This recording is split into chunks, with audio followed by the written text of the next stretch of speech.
I hope I'm streaming now. It says I'm streaming now, but it says the stream is not good. Well, I'm gonna soldier on anyway. Anyhow, okay, it says I'm live and I've been live for 15 seconds. This new setup is a little weird for me. I used to do these shows on Google+. Google+ stopped doing the Hangouts on air, so now I'm doing it a different way and I'm still ironing out some of the bugs. But I believe I've gotten most of the technical issues worked out, so I've got the video streaming better and I've got the audio better. At least I think I do, but I don't know until after the show. So I will do my best to bring you the best quality streaming that I have here. All right, so today is November 9th, 2016. Last week I was at SEMA and it was flipping awesome, and actually the road to SEMA and everything was just amazing. I got to spend time with some really good friends, got to meet some new friends. Well, old friends would be Charles from Humble Mechanic, also Jason Fensky of Engineering Explained, Chris Fix. I also met Brian's Mobile One for the first time. Oh, and I almost forgot Matt, Subaru WRX fan, was there. Also Matt from Busted Knuckle Films, who I met for the first time, who is also awesome. And I think I mentioned Brian's Mobile One. And Sylvia from Woohoo Girls, which I will link all that down in the description at the end of the show. So this is how it goes. I'm just going to focus on the show now. I've got some videos that I'm putting together about that trip and some of the things that happened. It was, well, just the trip to Vegas was epic. And that was put together by my friends at Garage Monkey. It was sponsored by Dodge, Campagna Motors, and Shell. And while I spent my time at SEMA, I was hanging out with my friends at WD-40. And actually that was a lot of fun, and if you watch my social media, you kept up with that. But let's get to the questions at hand. Okay, I can't see the questions being posted to the YouTube video. Obviously I'm streaming on it now, and the more windows I have open, the more it narrows up the bandwidth, even though I'm plugged in, and like I said, I've gone through a lot to get to this point to make it technically okay. That being said, I can't see the questions being posted to YouTube, so don't expect me to answer those automotive questions that are posted there. However, I will skim through the comments and see what you thought of video stream and everything else. Where you can go to post your questions is over to my website, EricTheCarGuy.com. Click over to the forum, go to the Eric the Car Guy Answers Questions Live, and this show specifically is Eric the Car Guy Answers Questions Live, number 77.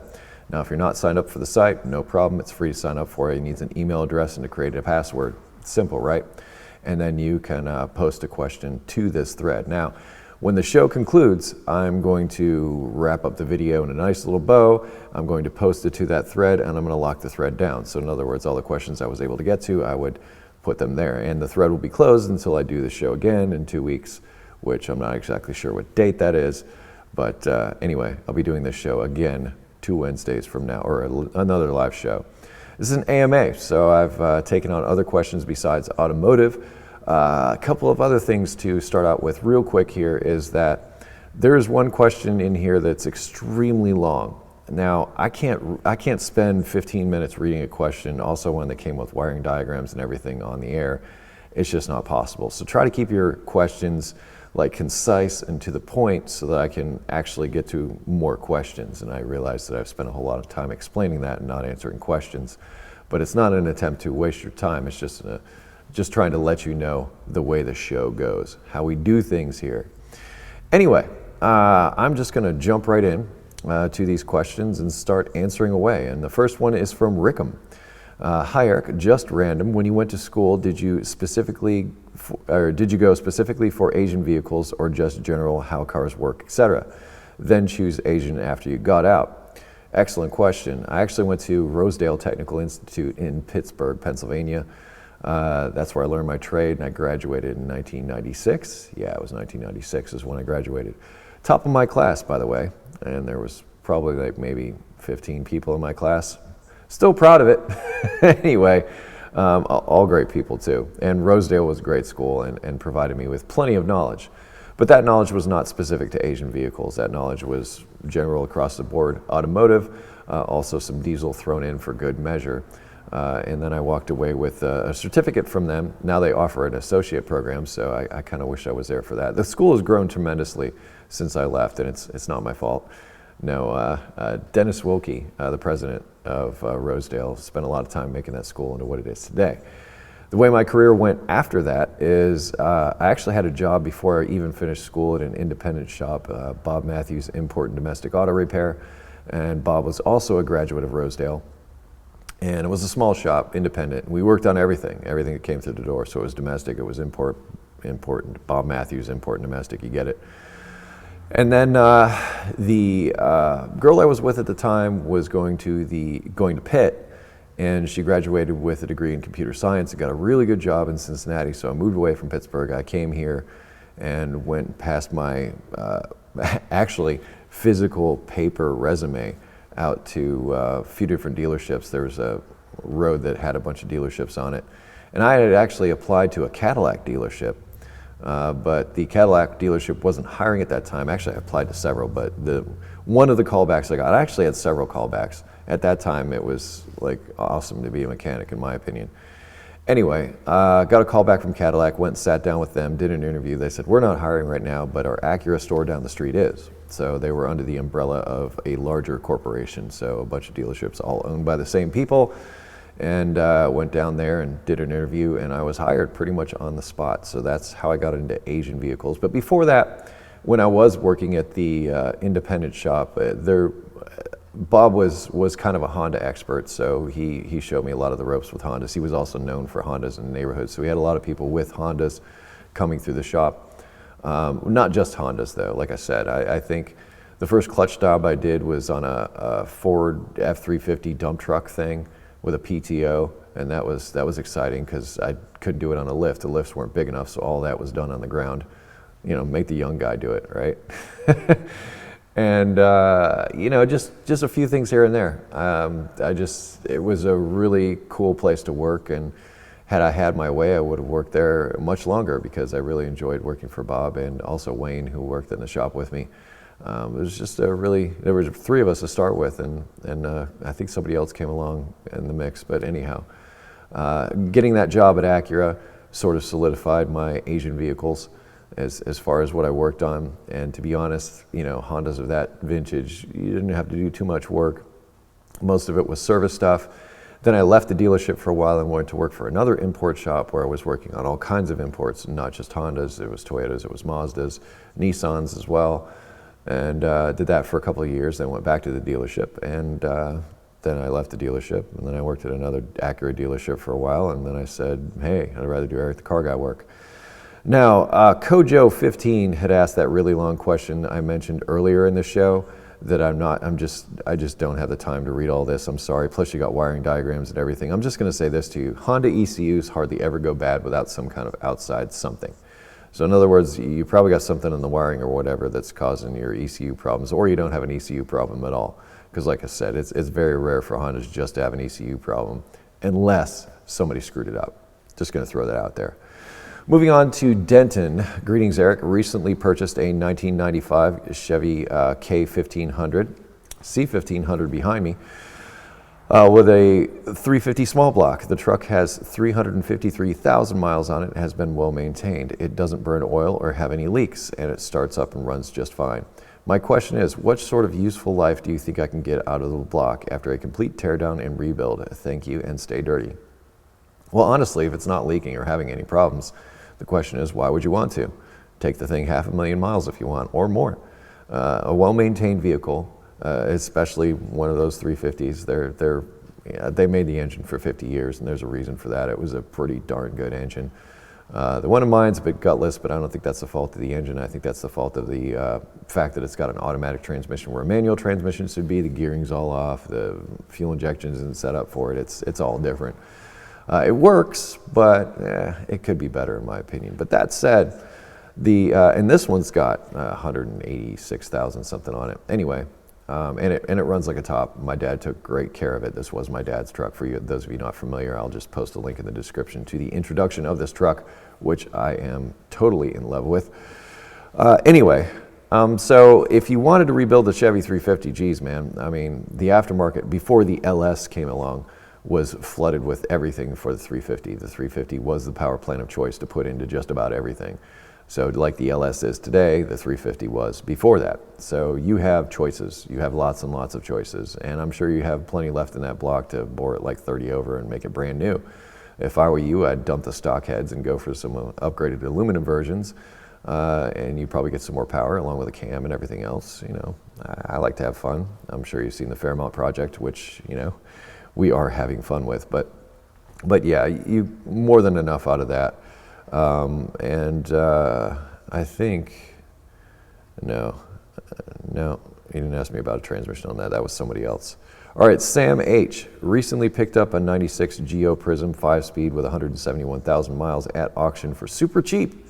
The car is in decent shape overall and seems to run like a top. The windshield has a ton of micro scratches on it. It looks like someone used sandpaper on it. The scratches aren't deep and I cannot catch my fingernail on them. Do you have any experience or advice with something like this, or that I could use to remove them, or am I better off just having it replaced? Thank you for all your videos and content. Stay dirty. Well, thank you for that comment. All right, well, I'm just going to come right out and say I'm not a windshield expert, and not looking at your windshield, I really can't say. If I'm going to guess, I'm going to say it's probably something you should replace the windshield for. It would be easier and probably less labor intensive than trying to get those scratches out. I believe you can buff some of them out, but there's coatings on windshields, and once those coatings go away, that dulls them and everything else. I personally like new windshields because it's like, you know, going from standard definition to high definition. You know, I like being able to see when I drive. Visibility is important to me. So I would, you know, since you got it super cheap, I can't imagine a windshield for that thing costing more than a couple $100. So that's the route that I would recommend you take with that. Sean O'Brien, 98. Oh, and by the way, a lot of times I really screw up names as I read them on the show. It's a thing. It's dyslexia. It sucks. But anyway, I can't spell either. However, please don't fault me for that. I'll do the best I can. Also, the reading thing is sometimes difficult for me, but I do my best. I'm here to help is why I'm here. All right, let's see. Sean O'Brien has a 98 Pontiac Grand Prix. I met you at this year's meetup and was telling you that I was building the car. The car had been sitting for a year and a half before the summer. I got it running again and in late summer, and everything seems fine. Two things I've noticed since the time I got back running on this one. When you turn the key on to the accessory position to let the fuel pump prime, you can hear something that's like something is trying to turn, or clicking noise that comes from behind the dash towards the firewall. I don't really know how to explain it. It goes away after a few seconds, but after the fuel pump and chime for the key stops. The same noise happens when you turn the car off, and sometimes you can hear it in the engine bay as well as in the dash. The car has an electrical problem with the wiper blades, where it seems to turn on without doing anything, and sometimes it doesn't work at all, but other days it acts fine. I think the noise might have something to do with the wiper blades, as it sounds like it's coming from that direction. Any suggestions or worries I should be aware of? Second, when you drive the car and let off the gas pedal, there is a small hesitation from the time you let off the throttle and when the car actually slows down. The gas pedal seems to stick a little. You can feel the gas pedal stay in the spot for half a second and then release. Do you think it is to a point of being dangerous? I don't think it's to a point of being dangerous, but just a little nerve-wracking. Do you think it's because it sat for a while and maybe there's some extra friction from the pedal assembly that just needs some grease or something? Quick note, the car was stored in my garage with a car cover and washed every couple of weeks before winter hit. Weather really didn't get to the car. So sorry this is so long. Thanks, Sean. Yes, Sean, it was a bit long, and those were two questions, not one. All right, to answer your first question, I think you might have already answered it. It does sound like it might be windshield wiper related. Since you have a problem with the windshield wipers working, you have a noise which sounds like it's coming from the area of the windshield wipers. I would explore that. Now, it could be the motor, it could be some wiring, it could be a switch. It's really difficult to say. You really have to break it down with a wiring diagram and check all the signals going into it. One quick way to verify if it is the cause of the noise, however, is to go to the windshield wiper pump, which you may be able to access from inside the engine compartment, and unplug it. If your noise goes away, well, I would say you found where your noise is coming from. As for the sticking gas pedal, did a video a while back about this very thing, and it was cleaning throttle plates. So what I'd recommend you do is get in there with some throttle cleaner and clean out your throttle plate. And you don't need to remove it. I don't recommend you remove it. Just take the snorkel off, open the throttle up with the engine off, obviously. Go in there, spray a little bit in there, take a rag and clean it off. I suspect you've got a rigid carbon on the inside of there that's causing that throttle plate to hang up temporarily. And that is the reason why I made that video. But so many people ran with it and said, I took my throttle body off and I did this, especially on drive-by-wire. I get so many responses after the fact stating that my car doesn't idle right, now it won't run, and now I have to go to the dealer to get the whole thing reset. Yes, it happens a lot. I never said take the throttle body off to clean it. Also, make sure the key is off when you do it, especially on vehicles that have drive-by wire, and that will help prevent such issues. So you don't need to take it off. You just need to open it up with the engine off. Just take the key out. If you really want to be super special, just disconnect the negative battery cable and do away with that whole issue whatsoever. But throttle cleaning, you know, on older cars, carbon can build up inside the intake sometimes and cause those throttle plates to stick. That'd be the first place I would look anyway. All right, Delta V. Hi, Eric. What are your car cleaning habits, both interior and exterior? Personally, I tend to keep the interiors as showroom as possible since that's where I spend most of my time. But I'm not OCD about it either. People that make declarative statements, Delta.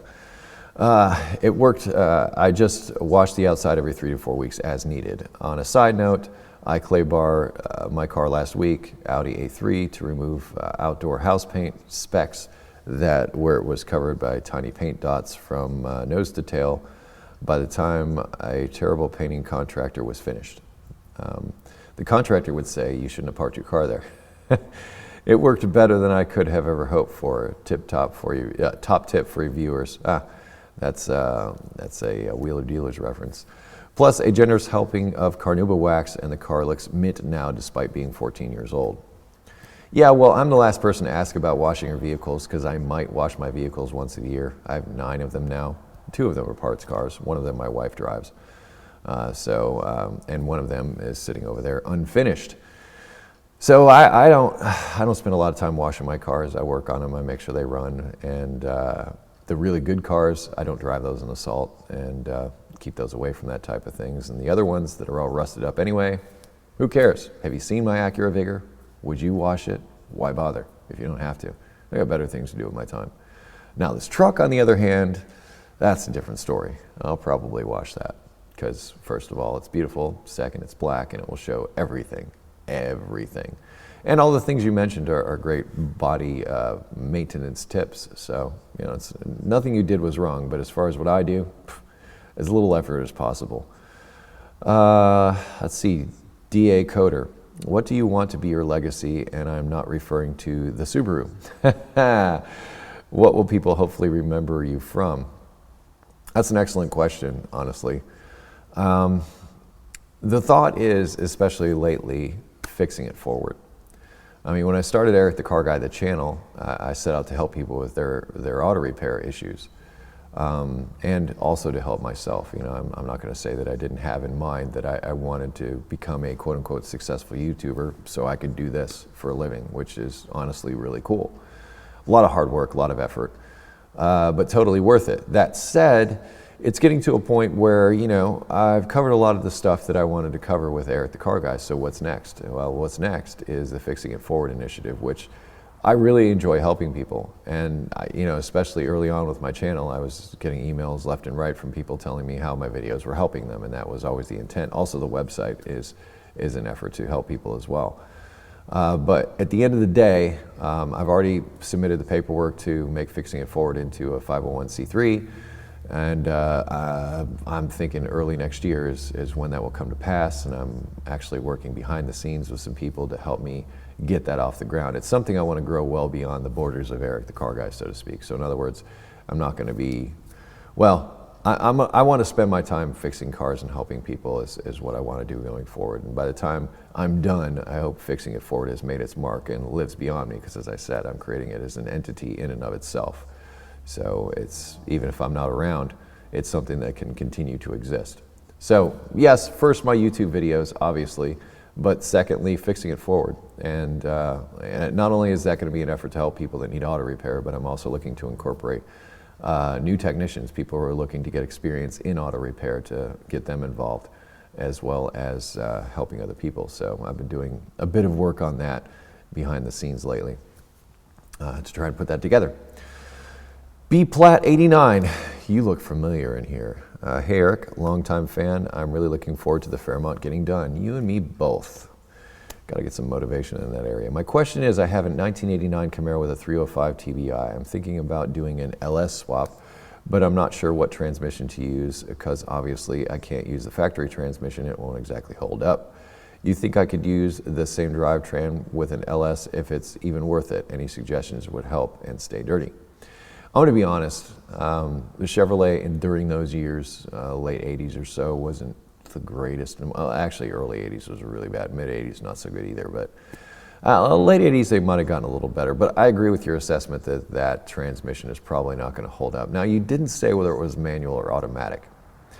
If it was manual and you're going to go with an LS, you might think of like what I've got in the Fairmont, like a TKO 600. With an automatic, I can grab this real quick here. Grabbing something off the wall. I haven't left you. I'll be back. Monster Transmissions.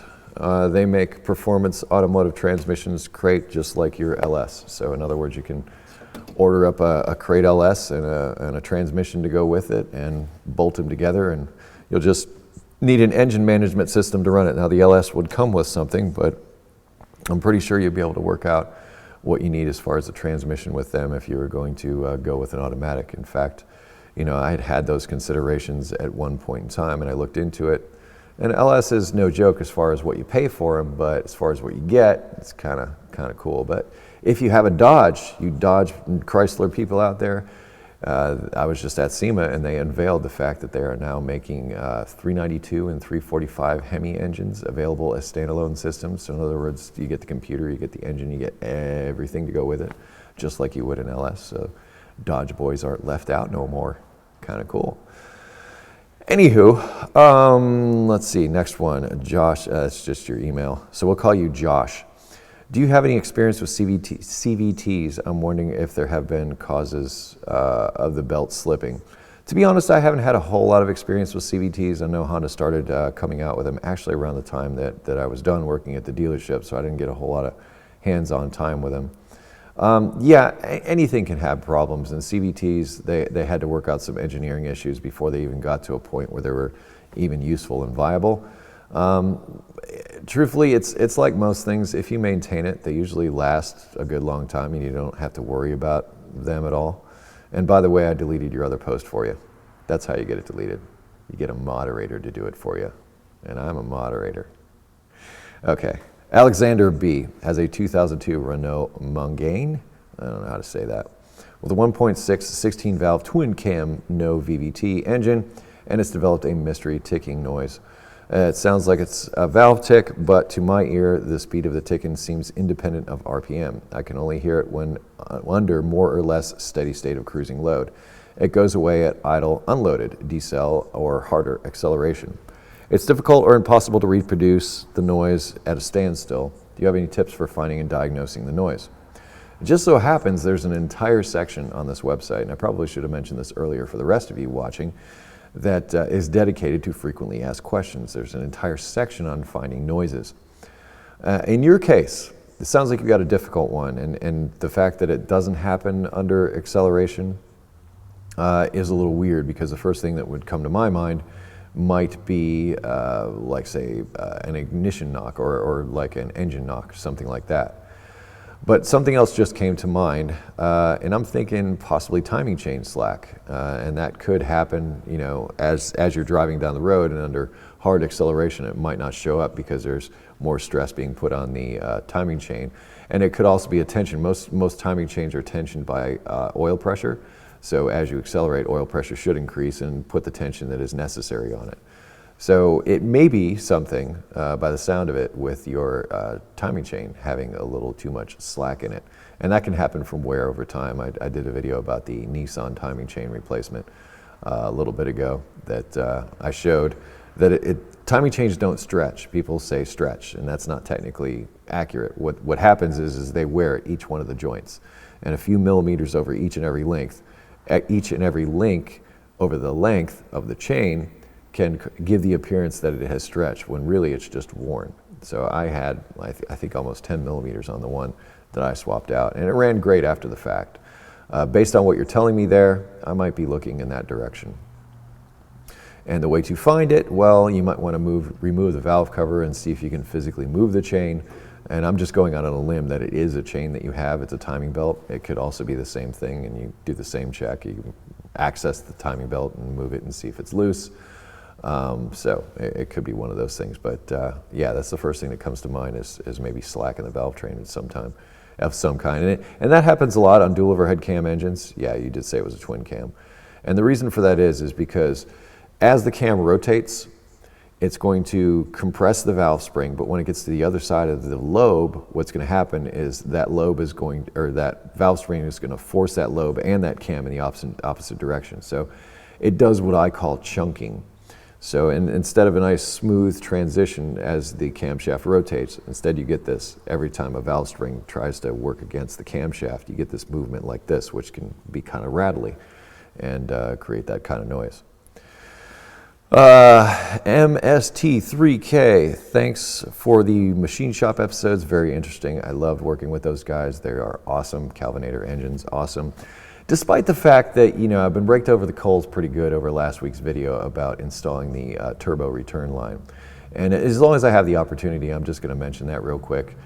The reason why I did it that way, and I mentioned this in the video, but it seems to just go over the heads of a lot of people, is what the instructions for the On3 turbo kit call for. They call for creating an opening just like that. In other words, hammering a hole through the side of the oil pan so that as that hole is made, it takes the metal from the oil pan and moves it back far enough to give you enough metal there to thread so that you can thread in the fitting. Now, yes, we were in a machine shop. We could have welded in a bung, and yeah, we could have done it that way. But I wanted to mimic what the instructions were saying because that is what most people would encounter, especially if their engine is still in the car, because you don't want to drill holes in your oil pan while the engine is still in the car because you'll put a bunch of metal shavings in it. So that's part of the reason they want you to do it that way in the instructions. And I wanted to follow through with that because just reading those instructions is kind of confusing. It's like, okay, I'm supposed to hammer a hole, To me, when I was reading those instructions, it was a real head scratcher. Now, this is nothing on Calvinator engines whatsoever. Calvinator engines did what the customer asked of them. Now, if it were up to them, they would have welded a bung in and we would have been done with it. But I wanted to, as I often do on this show, on my show, is try to show you things that you would encounter. Not if you're in an ideal situation with the pan off the car at a machine shop. So that's why we did it that way. I have no reservations about it whatsoever, and it hasn't leaked at all. I will say the oil pan does have a leak, but it does not leak from that oil return. Where it leaks from is one of the drain plugs, which is stripped out, which I kind of wanted to take care of before we got to this point, but that's going to be an easy fix later on down the road. So I hope we've cleared the air on that. And no, I don't want to make an ETCG1 video about it or any of that other kind of BS. But just know, all you, armchair mechanics out there that are keyboard mechanics out there that are YouTube certified, raking me over the coals for how that was done. No, I have no problem with it. You just, I pose the question back to you, how many turbos have you installed? And my guess is very few of you have installed a turbo at all. Anyhow, moving on. A question I has is, if the block is staying in the car and only the head is going to the shop, what is the proper way to clean and prepare the head gasket surface on the block, especially for an aluminum block, which are much more delicate? Well, MST3K, I have it here in my hand. This is a plastic Rolock disc. It goes on an angle die grinder, which is what this guy is right here. And I've used this for several years on aluminum heads. Now, the different colors represent different, for lack of a better word, sandpaper grits. And I think these green ones are like 100 or 150, I can't remember. But you don't want to go really abrasive. And in fact, I think the white ones, they come in white, they come in yellow, they come in green. I'll link in the description to these. But this is what I often use to do that cleaning. Can you use a razor blade or a gasket scraper? Yes, but I think you increase the likelihood, especially around some areas, of creating a gouge. And depends on what kind of gasket is in there. If there's a steel gasket in between the cylinder head and the engine block, do as little as possible. In fact, I would just use a rag and solvent. And most of the time that's all you need, because whenever you have a steel gasket, it really doesn't leave a whole lot of remnants behind that you have to deal with. But steel gaskets, and that's what I'm talking about, just straight steel gaskets that you find. Those basically call for a mirror finish on both the cylinder head and the engine block. So the less abrasive anything, like don't even use this on those. The less abrasive anything you use, the better. Now the thick graphite style gaskets, they're a lot more forgiving. In fact, they're designed to crush a little bit and allow for the expansion if there's a difference between, if you have a cast iron block and aluminum cylinder head, they expand at different rates. So there's a little bit of scrubbing that goes on with the gasket in that sense. And so that's why they have the graphite. It acts like a lubricant a little bit in there. But if you have a steel gasket, do as little as possible. I would just go in there like with a rag and some solvent and just see what I can do to clean it up the best I could. And if you do use any kind of abrasive, you know, I would just use like a cloth, not even emery cloth or some people, what did they call that? This is called crocus cloth. I wouldn't use anything like this. I would use like a Scotch-Brite pad is what I would use. And I would use it sparingly. And just to get the little chunks off. But those steel gaskets, just leave those as pristine as possible when you're working with those. GSR, got my 2000 GSR, his name was that. Pretty much sorted out, all new brakes, caliper, rotors, and pads, new timing belt kit, new battery, and all fluids changed. Got her detailed. Today I just did a quick test drive around the block and blew a brake line right at the middle of a car. My question is, how hard is it to take off that plastic cage without breaking it lying on my back in the driveway, or should I just pay for it to be removed? I looked and I tried, but being in New York, the car is a bit rusty and I don't want to break it. Stupid design for rusty areas of the country. Stay dirty. Thanks for your vids. Jim, Jamestown, New York. I know exactly where that is. That's where Lucille Ball was born. In fact, I'm kind of glad that they changed the statue because the first one was weird. Anyway, all right. They, if memory serves, and I don't take these off too often, but in Western New York, there's rust is just prevalent. It's just, in fact, you buy a disposable car to drive in the winter, and you drive something cool in the summertime because you just know that you're sacrificing it to the rust gods. Okay, there I believe is a couple of clips. I use a pocket screwdriver like this, and sometimes you can just sort of pry it open. Now, I wouldn't fret, even if you do break it a little bit. So say you do break it, what's the worst that can happen? Well, there's still gonna be part of it, I believe it's still gonna be attached to the vehicle, and you can just zip tie it up there, and it'll probably be fine. Sounds like you love the car, but it sounds like the car's kind of rusty, and I gotta tell you, once Hondas and Acuras start to rust, forget about it, because it's never gonna stop. So enjoy the car while you can, and I would keep it away from the rust in the wintertime.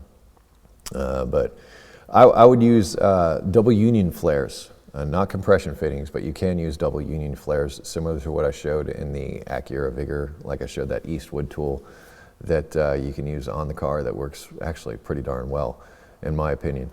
Better than those Harbor Freight ones. I wouldn't even bother with that Harbor Freight flare tool. It broke the first time I tried to use it just to demonstrate that they suck.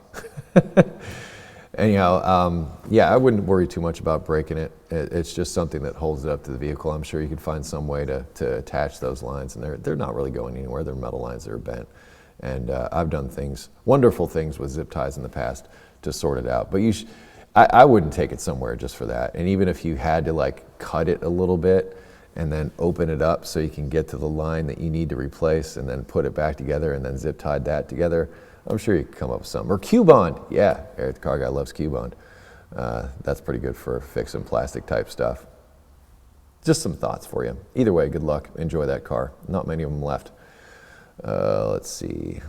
Jeff the Drummer. Nice. My wife is having issues with her 2011 Subaru Outback at random times. The check engine light, traction control, cruise control, and brake lights all illuminate at the same time. The brake light flashes while the rest stay solid when the car is turned on. When this happens, the cruise control will not work, nor does the traction control. Whenever this happens, it stays the same for several days, but then will eventually all go off on their own and everything returns to normal. I have checked the codes, but according to my scanner, there were none generated. The car had a brake job several months ago, so I know the brakes are good. Any ideas? Thanks so much for your help, Jeff. Now this is an ideal question, the way this is composed. It gets right to the point and just, so use Jeff's example as far as when you're posting questions. We can just get straight to it, and then Eric the Car Guy will blah, blah, blah talk. All right. I'm thinking your problem is actually a simple one. Since you say you had a brake job done several months ago, I suspect this is what happened. I suspect what they did was they just pushed the caliper pistons back when they installed the brake pads. Whenever you install new brake pads, the caliper piston has moved out to accommodate for the wear of the old brake pads. So you need to push it back into the caliper in order to allow space for the new brake pads, which will be much thicker. In the process of doing so, I'm thinking they pretty much squeezed all the fluid back up through the master cylinder, and it probably ran out the top. So you probably lost some brake fluid at that time. Then when they were done, they didn't top the brake fluid off after they finished the brake job, and therefore the brake fluid got low. With low brake fluid, your brake light will come on. On any ABS system, if the brake light comes on, which is like the main light, and the brake light will come on for one of two reasons: low brake fluid or your parking brake is still engaged. Those are the two most common reasons that would come on. I'm guessing, like you said, since you had a brake job done a few months ago, that the brake fluid is low because they didn't top it off, and as the pads wear, remember I talked about that fluid got even lower. So I would check your brake fluid level. Now, if the brake light comes on, the ABS light will come on. If the ABS light comes on, the traction control is disabled. And if that comes on, then the cruise control is also disabled. So everything you're describing, I think, starts with that one light, and I think it's all attributed to low brake fluid. So that's the way I would go after that one. Butterscotch. Eric, love your work. Congrats on the new truck. Thank you. Isn't she beautiful? All right, I have what may be a simple issue, but has stumped everyone for a long time. 1997 Mustang GT, 4.6 liter, 300,000 miles. Yes, 300,000 original miles on the engine trans, completely stock. Yes, as unbelievable as that is on a 90s Mustang. Problem: it has a spark knock pre-detonation issue pretty much since early 2000s. It will not run on regular unleaded gas without spark knocking, especially when putting it under heavy load, pulling hills, etc. I took it to Ford, and they said the ECM was reading octane levels at 93, so they reflashed it back to 86. This fixed the problem for about 2 weeks, and then the spark knock was back. I have confirmed the correct temperature spark plugs were installed OEM. Otherwise, I have been running high octane 93 gas nearly its entire life to combat the issue. Also, there is no knock sensor on this car. Other than that, it has been a great car and was my daily driver through my 20s and 30s. Now I am in my 40s, and it is my project car, but the spark knock issue has always bothered me. I have had a wild idea that there's a lot of carbon buildup causing higher compression ratios in several of the cylinders, but that's a stretch, I know. Have you ever heard of this issue? Any other ideas? Many thanks, and keep up the good work. Kelly, Atlanta, Georgia. Yes, Kelly, I do have an idea on this. And I believe you are incorrect about the knock sensor. I'm pretty sure just about every fuel injection engine has a knock sensor, but they usually bury them down under intakes and such. That, I believe, is one of the first Ford modular engines, so it doesn't have a distributor, so really your timing couldn't necessarily be off. So the next thing I go to is your EGR. Now the EGR valve may be working, but it may be a situation of insufficient flow, and around 97, they hadn't really had that being monitored in the same way that it is today. And if it was a modern engine, I would suspect that it would come up with an EGR insufficient flow code. Now, the EGR itself, like I say, can be working, but the passages going from the EGR to the individual cylinders or back into the intake or wherever it goes could be clogged up. And if that's the case, you are not getting those gases that go into the combustion chamber, and they're there to be inert, to help cool the combustion chamber temperature. So they run the exhaust gas back into the engine in order to prevent exactly what you're talking about here. So if your EGR is not working properly, you can get this exact symptom. I think the fact that you've driven this car the way you have, carbon buildup on the cylinders is extremely unlikely causing this problem.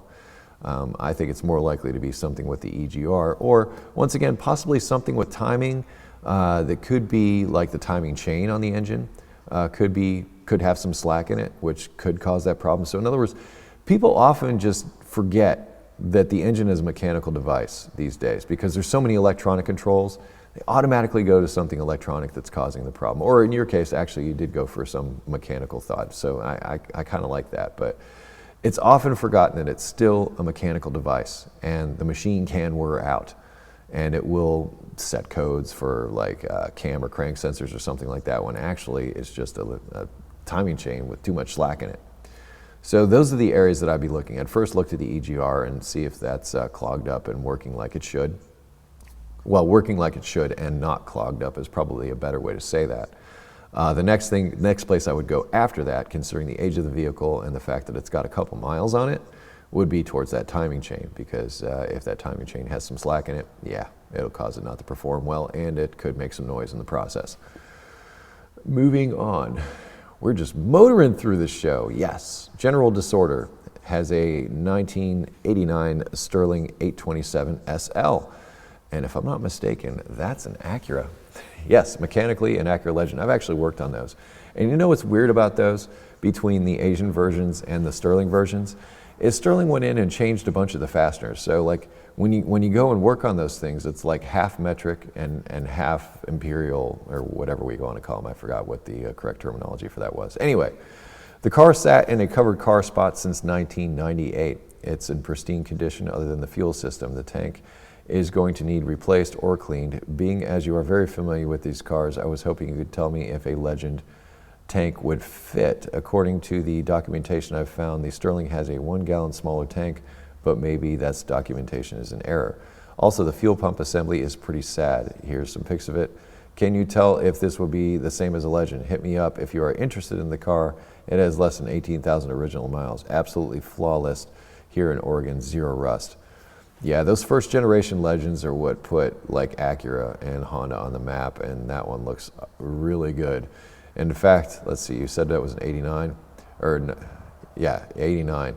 My favorite was the 87, because the 87 would burn tires like all the way up through second gear. It was totally awesome, and that fuel pump is sad. He's got a picture of it. It's all rusty and crusty. To tell you the truth, I honestly do not know. I mean, I worked on like one Sterling that came into the dealership, and I didn't do anything with a gas tank because, to be honest, Hondas rarely ever have problems with the fuel system other than main relays. So people replace fuel pumps all day long, but it's not the fuel pump, it's the main relay most times. So I couldn't say. If it were me, I'd try to keep it with as original as this car is. I would send the tank someplace to have it cleaned and reconditioned is what I would do. And the fuel pump, yeah, good luck with that one. I would think the fuel pump might be the same. The fuel pump looks the same, but it's been years since I worked on that vintage of Legend, because let's face it, there are hardly any of them around. And the one you have, well, the Sterling you have is very impressive.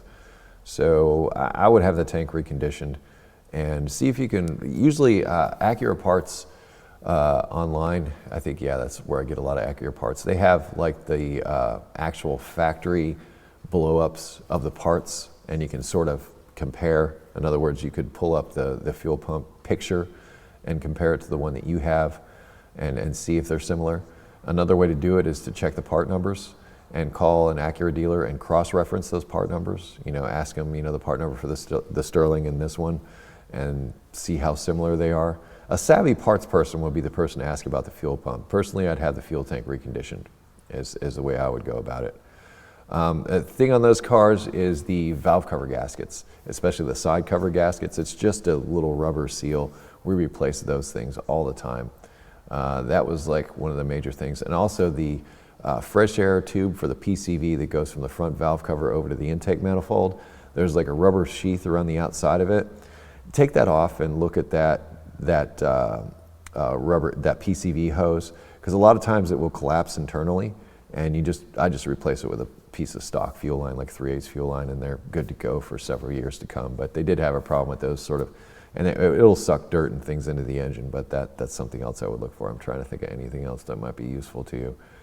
Other than that, I mean, those cars were pretty much bulletproof. Acura fluids, I can't stress that enough. Dreams of Turbo, working on an 03 Acura CLS with a sweet effing 6-speed manual. Way to go, because the automatics on those cars are garbage, absolute garbage. 99 through 03 Acura TLs, automatic transmissions. They're on their third or fourth one now. I pretty much guarantee it. In fact, I did a whole write-up on this website about how that was my least favorite Honda ever. Okay, tearing this whole car apart, the rear main seal job, also valve timing adjustment, so I have a ton of parts all over the big hole in the engine bay. All of a sudden, a little Jingle catches my ear and I find this washer on the ground. It's made of steel rather than aluminum and appears to be a spacer. I have no idea where it's from, ever seen one of these before. Okay, man, let's be real. I can't see what you're talking about. I have no idea. Absolutely no idea. Not without seeing it and not without knowing what you're into. I guess when you're putting it back together, they put those type of washers on the fuel system, so you might want to check to see if like one came up. There should be one on either side of the fuel fitting going into the fuel rail. Might be that. All I can do is guess, man. So I'm just going to move on. Sorry, but I wish you luck. Chris 015, Eric, what can you explain about the TPS system on a GMC, Chevy, etc.? They can help control shift points, etc. on the transmissions and can contribute on XL issues as well as to many vehicles, excluding Chevy. All right, I'm a little confused by your question, if I'm honest. Okay, so the throttle position sensor, the TPS is what it's commonly called. Think of it like a volume knob on a stereo. So the louder you turn it up, the louder the music gets. Then you turn it down, it turns down. The same is true for TPS, except for it controls like fuel delivery going into the engine. So it's there to say, okay, that's the position of the throttle. And the input from the TPS is used for shift points of the transmission, a bunch of other engine controls, like when to go to idle. So in other words, it has to know when that it's closed. And if there's like a little hiccup in there, like you're turning that volume knob and suddenly the volume goes away and then comes back really quick, then there's a dead spot in that. It's called, the practical word for it is called a potentiometer. So there could be, any number of issues with that, but you can't just blame the sensor. It could be wiring, it could be connector, it could be some signal processing issue inside the ECU itself. So there's a lot of could be's, a lot of maybes, and Dreams of Turbo, your picture did not post, man, sorry. All right, got time for a couple more, and let's see how many more. We're on the third page here. I guess not a lot of people are tuning in tonight, because usually we got about 5 pages of questions at this point. So we'll just get a couple of other ones going here. Let's see what we got. All right, I am on. It's Isaiah again. I didn't end up getting an Integra after all. I did buy a 1996 Subaru Legacy L sedan with a 2.2 liter engine. Yay, had a 97. 243 kilometers on it right now and it drives great. I have one little annoyance, and that is when I get in the car and start moving from being parked, I hear what I think is some brake squeal and it lasts for maybe a block and goes away. The brakes don't squeal at any other point. Should I replace the rear rotors and pads? Dude. It's simple. It's simple enough. Just take the wheels off and inspect the brakes. Now, don't just look at them, like take the actual caliper off, because a lot of times the inside pad is worn different. In fact, I even think I did a video when I first got my Subaru about servicing the rear brakes because they were all rusted up. Because many times you really have to service brakes on a regular basis, especially on Asian vehicles and especially rear disc brakes, because they tend to rust up and they tend to get stuck in the caliper slides and all that type of thing. And if you don't service them on a regular basis, then they will seize up, so to speak. And usually the inside pad wears more than the outside. So in other words, if you just look at the outside pad, you're not seeing the whole picture. You take the caliper off and you find the inside pad is completely worn down to the wear indicator. So take a look at it. Physically take it apart, take the wheels off and do it. And if you find you need pads, get a buddy to drive you to the auto parts store, and that's that. Oscar Mancelli, thank you for doing what you do. I have a quick, short question. I'm aware of timing belts. They're usually a 100K service, but what about timing chains? And when do you recommend changing them? How long do they last?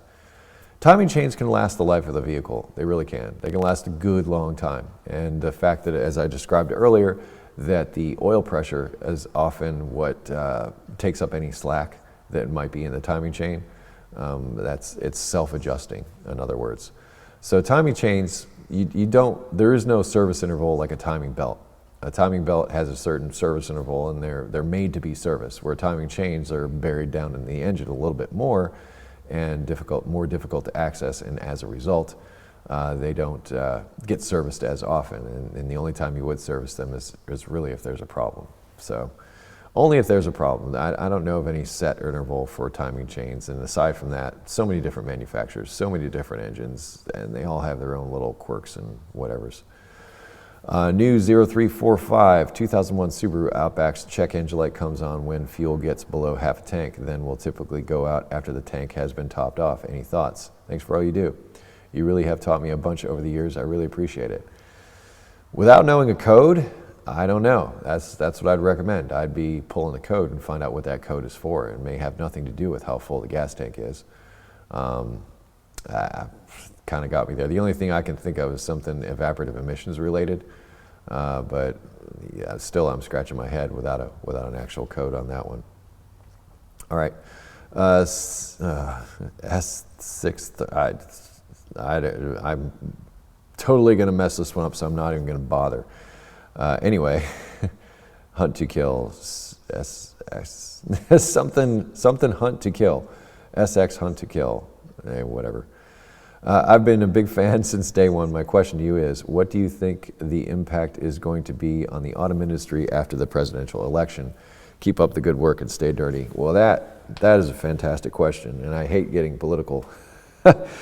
But obviously, Donald Trump is a lot more, well, he doesn't have the environmental agenda that Hillary Clinton did, and therefore probably not as much as if Clinton got elected. But in my opinion, Trump is kind of a wild card. We're going to just have to wait and see what he does.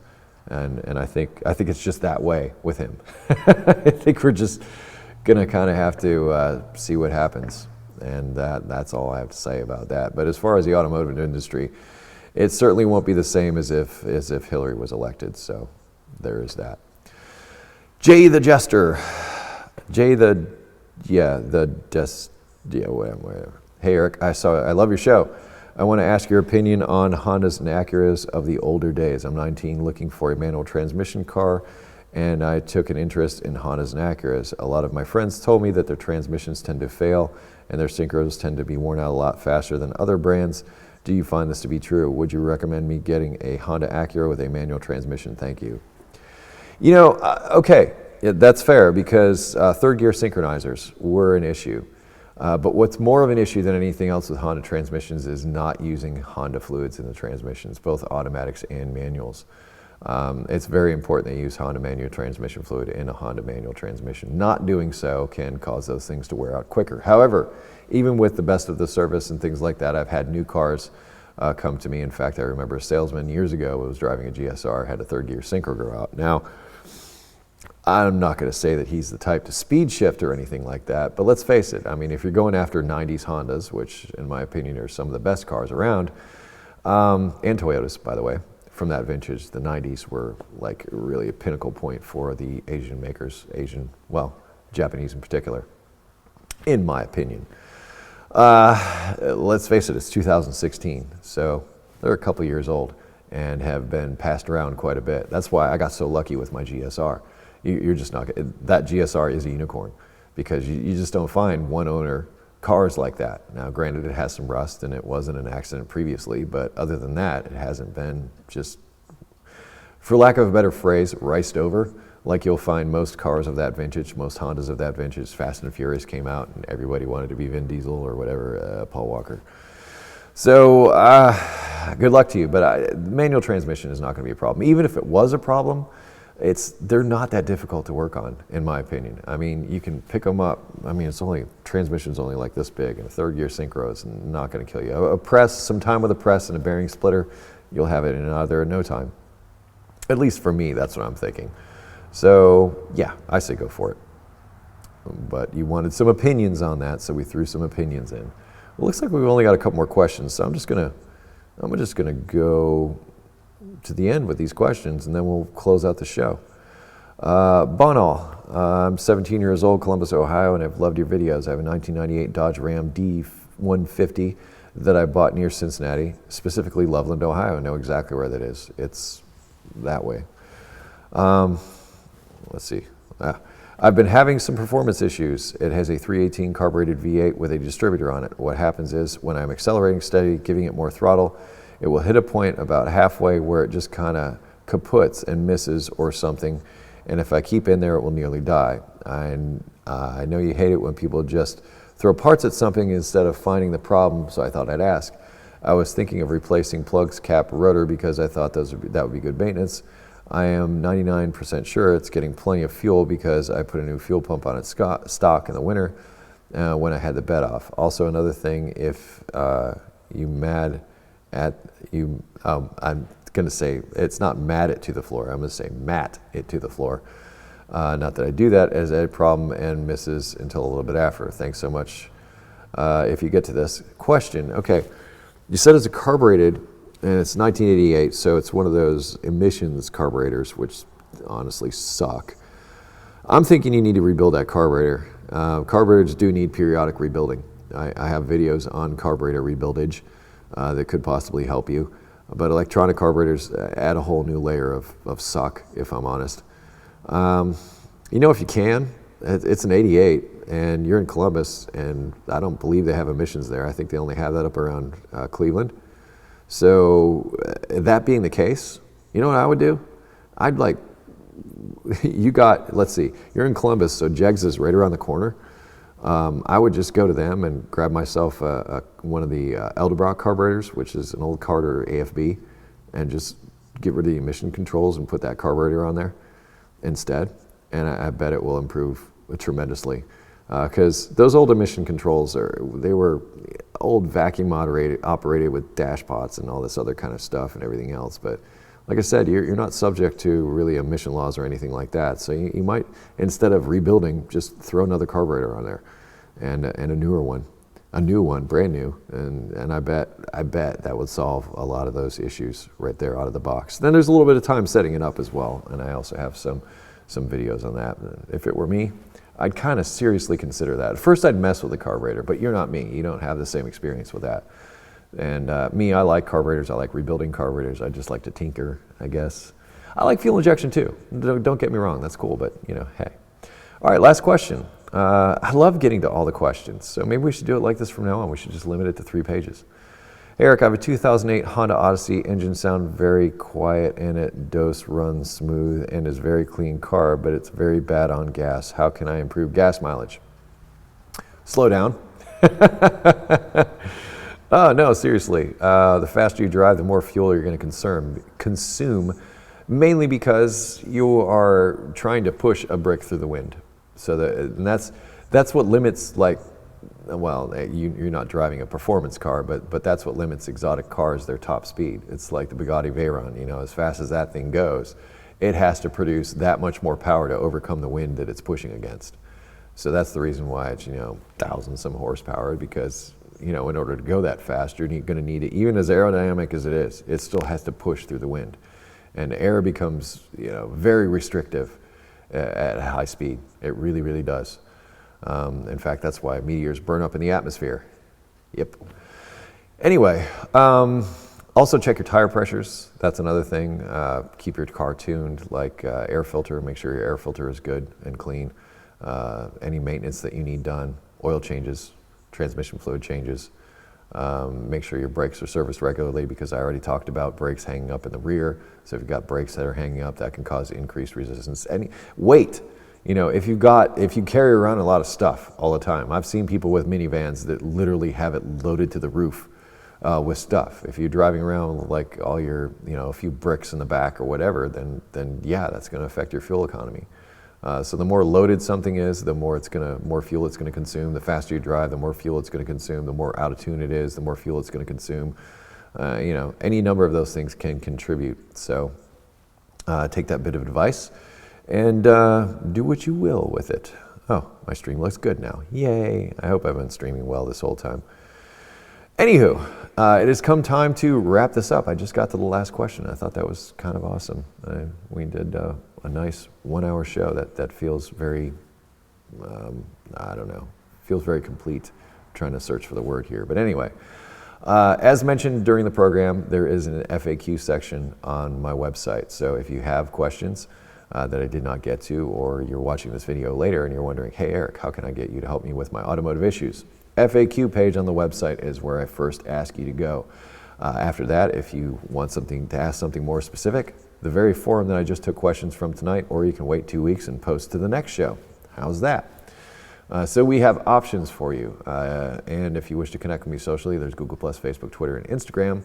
I'm going to put links in the description to videos and things that I mentioned, but I'm going to need a few minutes to put that together. So give me a minute after the show concludes to have that stuff up there for you. And outside of that, well, I guess I'll see you in 2 weeks. But I want to thank you for watching. And I close everything with be safe, have fun, stay dirty. See you next time. 2 weeks.